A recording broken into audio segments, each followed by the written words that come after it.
guys, Nikki here. I'm here today to do something a little different actually. I initially had intended to review the Handmaid's Tale TV show. However, I found out that it's not on the streaming services I have, and I didn't feel it was appropriate for me to search it out illegally and then review it. And instead, I'm doing this. What I'm going to do is I'm going to do a very brief reviews of some audiobooks I've listened to recently. My job allows me to listen to them at work, so I've been consuming books that way a lot recently. So I'm going to go over the ones that I listened to. The first one I'm going to talk to you guys about is The War That Saved My Life. I believe this is at the younger end of kind of that young adult genre. It's a really interesting story. It's about a young girl who has a club foot, and during World War II, when all of the kids are being sent out of London for their safety, her and her brother are two of the kids that go. And the story follows them on their journey out there and what their life is like out there in the country. And it's a very touching, very emotional story. I made the mistake, like I said, of listening to this at work, and I kind of cried while I was listening to it. I found it very touching. I found it very emotional. I highly recommend it. I'm going to do 2 pros and 2 cons for each story. My first pro is that the style of writing was very easy to read. It's very easy to listen to. It was just so easy to consume that the entire book went by very quickly. The second thing I liked about it is actually kind of how they portrayed a little bit of like PTSD and depression. They deal with it in a couple of the main characters that you have, and although they don't delve too deeply into it, I think they do a good job kind of representing it and some of the ways that people can work past it, especially given the resources that were available to them at the time during World War II. I have 2 cons. If this isn't necessarily going to be a con for everybody, but because this was a book aimed at a younger age group of children, I found that certain things were really glossed over. Like, even though I felt they did a pretty good job representing mental health, they didn't go into it too much, and there's a few other things that they just kind of glossed over, and I feel it's because it is a children's book that it was done like that. The second con is that even though I'm glad that the book ended the way it did, it felt a little bit too tidy, especially given the sloppiness that was the Blitz in London during World War II, and everything surrounding that. However, I still enjoyed it, and that's all I have to say about the first one here. I'd highly recommend it, and I actually found the audiobook quite enjoyable as well. The person who was narrating it did a really good job. The second book is The False Prince by Jennifer A. Nielsen. This one is kind of I think it's set in a fantasy world, but what's going on is the courts and kingdoms are in turmoil, and one of the courtiers is making a power move to try to unite everybody. Courts, kingdom, everyone. And he's doing this by finding some orphan child to impersonate the lost prince. There's no body, so you can bring in this false prince, and that's what this guy's gonna do to solve the problems of the court and the kingdom. The pros for this is, again, the writing style was very easy to consume.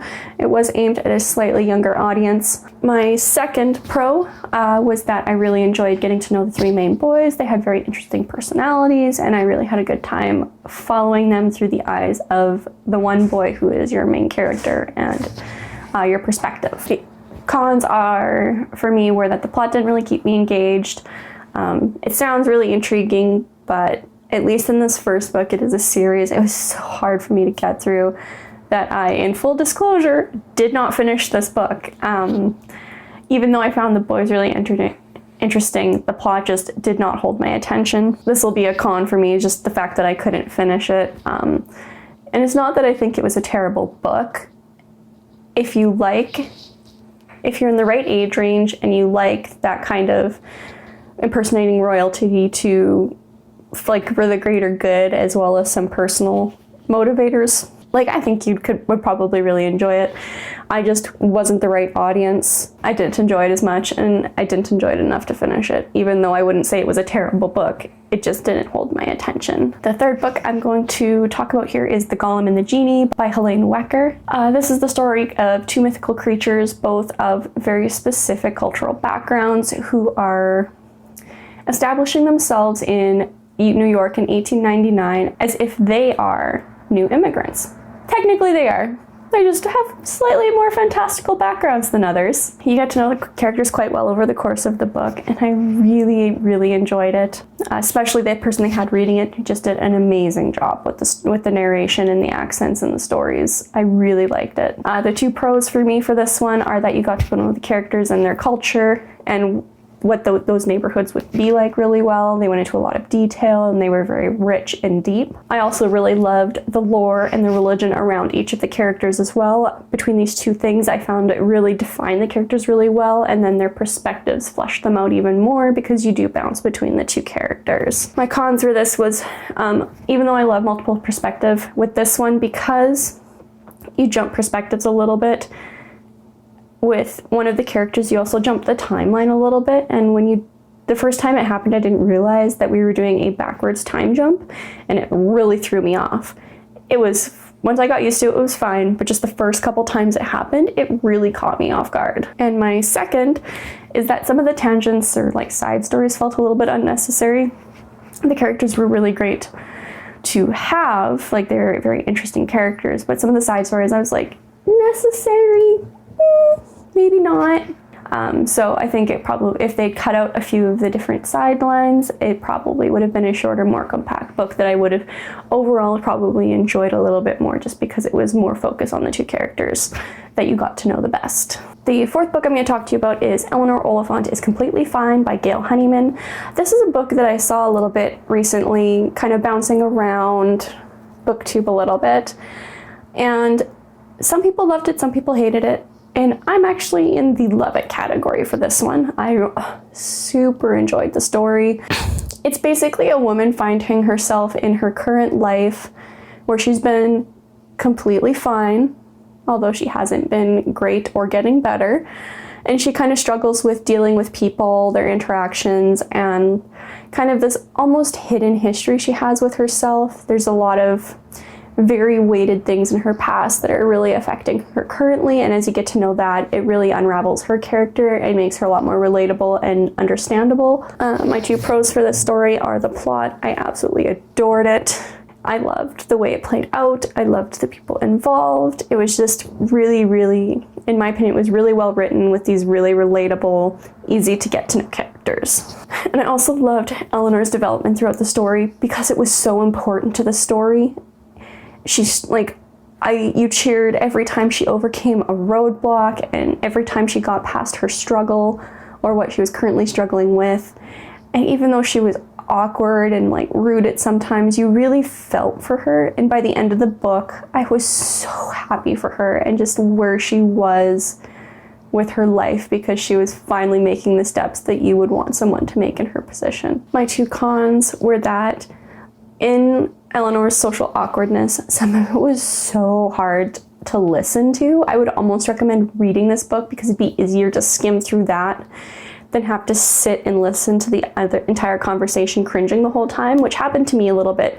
So there were some parts very early on in the book that I really didn't enjoy because her social awkwardness made it so hard for me to get through.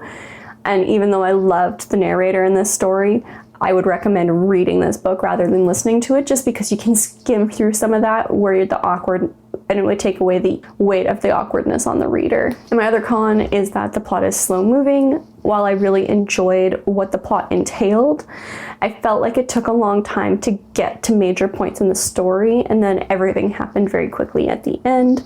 I wouldn't say it was rushed at the end, it was just fast. And that's all I have to say about Eleanor Oliphant is Completely Fine.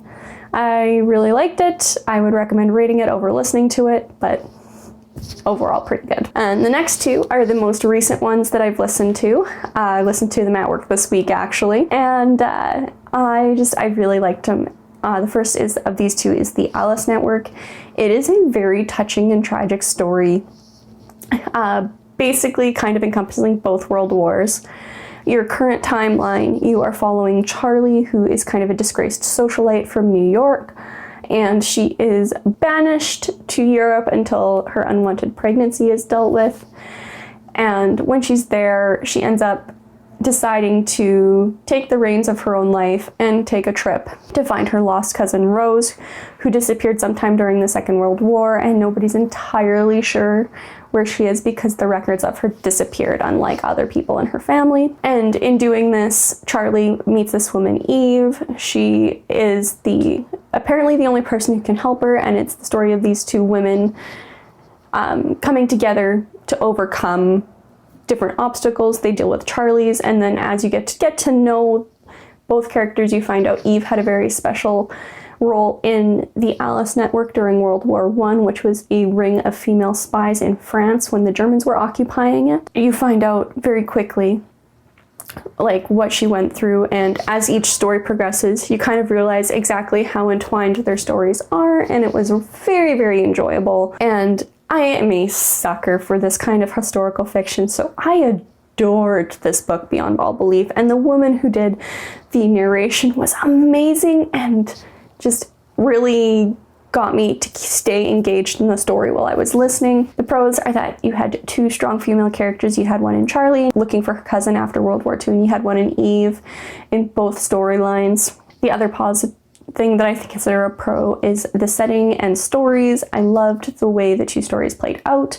I loved the settings of them, both being in occupied France in World War I and being kind of in post-war Europe, trying to find family, and how common that was and how the world around them reacted when they were telling them what their mission was, for lack of a better term. The cons for me were, while the love story portion of this book was sweet, it was not, I don't think it was entirely necessary. It was sweet and cute and you were so happy for them, but I would have rather just stayed with the finding the cousin. And the other con for me was that I wish she'd gotten a little bit more on Eve's life as she was recovering when she got back from France, just because I think it would have been really interesting to kind of gloss over a little bit and give you some information, but I would almost want a book of it in and of itself, of her dealing with what happened in France and getting to the point of where she is when Charlie meets her. So cons weren't really big, very minor in the grand scheme of things. I would highly recommend this book.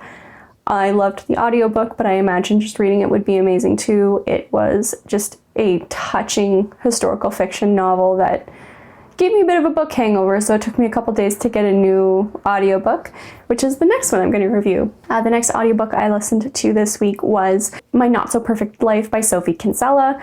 I've read a few of her books, and I really actually quite enjoy them. They're nothing too crazy or weird or experimental, but they always have this slightly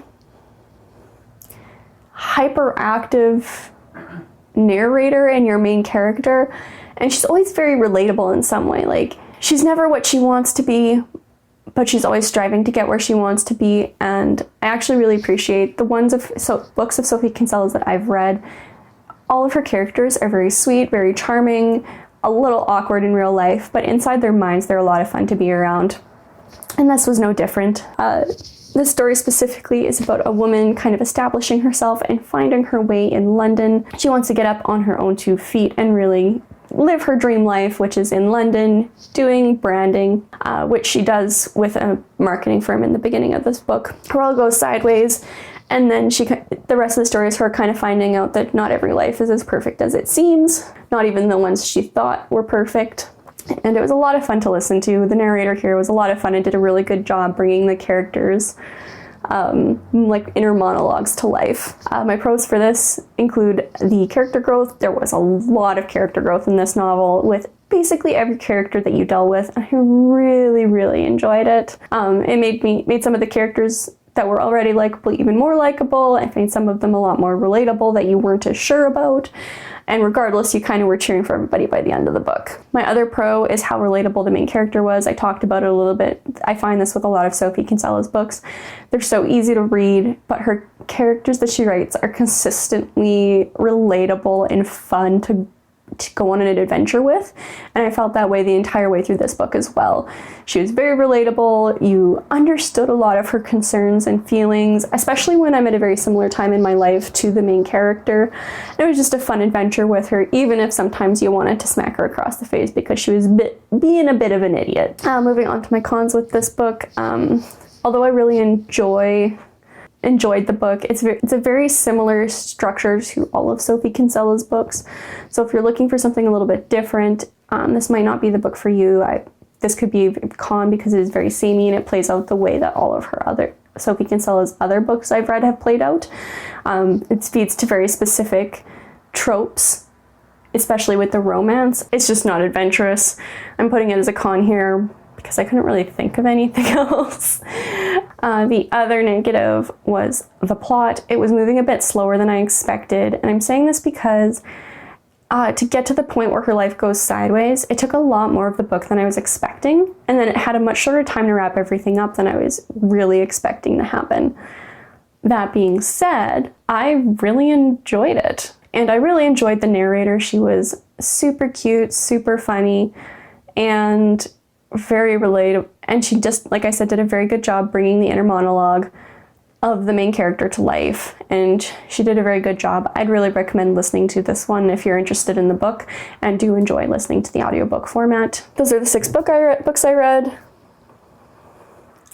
If you guys are interested in any of the books I reviewed, I really recommend them.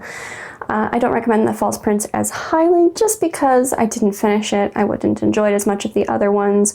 But if you're in the right age group, if you enjoy that style of book, and if you think that that kind of plot will intrigue you and keep you engaged, I highly recommend reading it then. I was the wrong audience for it, so I didn't enjoy it as much. The other 5 I absolutely adored. I'd recommend them to anybody in either form, audiobook or reading it. And that's all I really have to say. I'll see you guys in the next video. Bye.